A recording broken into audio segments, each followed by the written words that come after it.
ورحمة الله وبركاته. الحمد لله رب العالمين والصلاة والسلام على سيد المرسلين وعلى آله وأصحابه أجمعين أما بعد فأعوذ بالله من الشيطان الرجيم بسم الله الرحمن الرحيم ولتكن منكم أمة يدعون إلى الخير ويأمرون بالمعروف وينهون عن المنكر وأولئك هم المفلحون.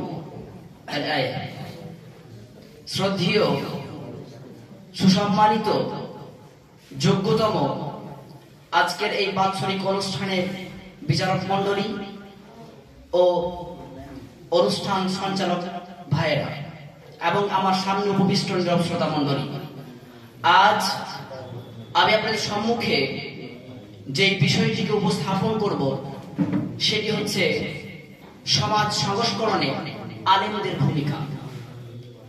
বর্তমান সময়ে সারা বিশ্বে অন্যায়, অনাচার আর পাশবিকতার জয় জয়কার। শিরক, বিদআত ও নব্য জাহেলিয়াতের কুপ্রভাবে মুসলিম জাতি আজ আবর্জনায় পরিবর্তন হয়েছে।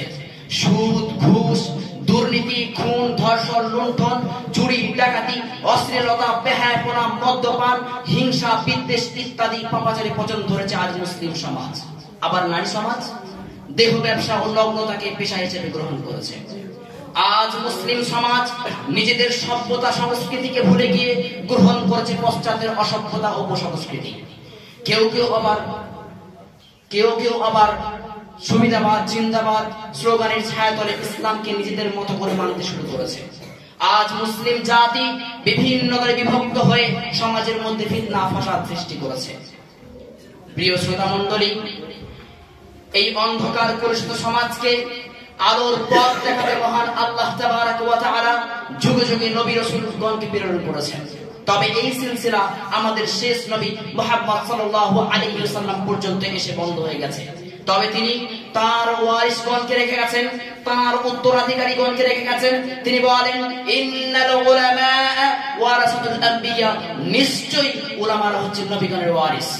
আল্লাহ তাবারক ওয়া তাআলা এই সম্পর্কে বলেন, ওয়ালতাকুম মিনকুম উম্মাতুন ইয়াদউনা ইলাল খায়র ওয়া ইয়া'মুরুনা বিল মা'রুফ ওয়া ইয়ানহাউনা আনিল মুনকার। শোনো, তোমাদের মধ্যে থেকে এমন একটা দল থাকা উচিত যারা মানুষকে ভালো কাজের আদেশ দেবে এবং মন্দ কাজ থেকে বাধা প্রদান করবে। ওয়া উলাইকা হুমুল মুফলিহুন, এবং তারাই হচ্ছে সফল। প্রিয় শ্রোতা মণ্ডলী, সুতরাং আল্লাহ তাবারক ওয়া তাআলার হুকুম পালনার্থে এবং নবীগণের ওয়ারিস হিসেবে উলামাদের কর্তব্য হচ্ছে অন্ধকার কলুষিত সমাজের কাছে রিসালাতের বাণী পৌঁছে দেওয়া, তাদেরকে আলোর পথ দেখানো, জাতিকে সুন্দর সুষ্ঠু সমাজ উপহার দেওয়া। প্রিয় উপস্থিতি, এই ক্ষেত্রে আমাদেরকে যিনার অনুসরণ করতে হবে তিনি হচ্ছেন পৃথিবীর শ্রেষ্ঠ অনুসৃত ব্যক্তি হযরত মুহাম্মদ সাল্লাল্লাহু আলাইহি ওয়াসাল্লাম। তিনার ব্যাপারে মহান পাক রব্বুল আলামিন কুরআনুল কারীমের মধ্যে বলেছেন, লাকাদ কানা লাকুম ফি রাসূলিল্লাহি উসওয়াতুন হাসানাহ, অবশ্যই তোমাদের জন্য রাসূল সাল্লাল্লাহু আলাইহি ওয়াসাল্লামের মধ্যে রয়েছে উত্তম চরিত্র, যিনি নবুয়তের পূর্বে যোগ দিয়েছিলেন হিলফুল ফুজুল সঙ্গে, যার লক্ষ্য ছিল জাতিকে সুন্দর সুষ্ঠু সমাজ উপহার দেওয়া। জিনার হিজরতের পর মদিনাবাসীকে উপহার দিয়েছিলেন এক নতুন মদিনা। জিনার সাহাবারা সারা বিশ্বে ইসলামকে প্রচার করে আদর্শ সমাজ গঠন করেছিলেন। প্রিয় উপস্থিতি, সুষ্ঠু সমাজ বিনির্মাণে উলামায়ে ইকরামের অনেক কর্তব্য রয়েছে। তার মধ্যে থেকে আমি কিছু আপনাদের সম্মুখে পয়েন্ট আকারে তুলে ধরবো ইনশাআল্লাহ। এক, শিক্ষা ব্যবস্থার সংস্কার। আজ বর্তমান সমাজে শুধুমাত্র সঠিক শিক্ষার অভাবে মানুষ দিশেহারা, সমাজ দিশেহারা।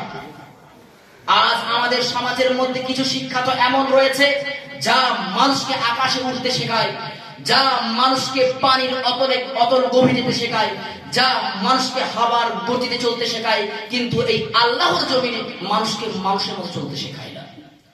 আজ শিক্ষাগুলির মধ্যে পশ্চাত্য সভ্যতা, সংস্কৃতি ও মতাদর্শ ঢুকিয়ে দিয়ে শিক্ষার্থীদের মগজ ধোলাই করে শিক্ষার্থীদেরকে তাদের নিজেদের মন মতো করে গড়ে তোলা হচ্ছে। তাই তো দিন শেষে দেখা যায় মুসলিম শিক্ষার্থীরাও দিন শেষে ইসলামের চরম শত্রুতে পরিণত হয়েছে। প্রিয় শ্রোতা মণ্ডলী,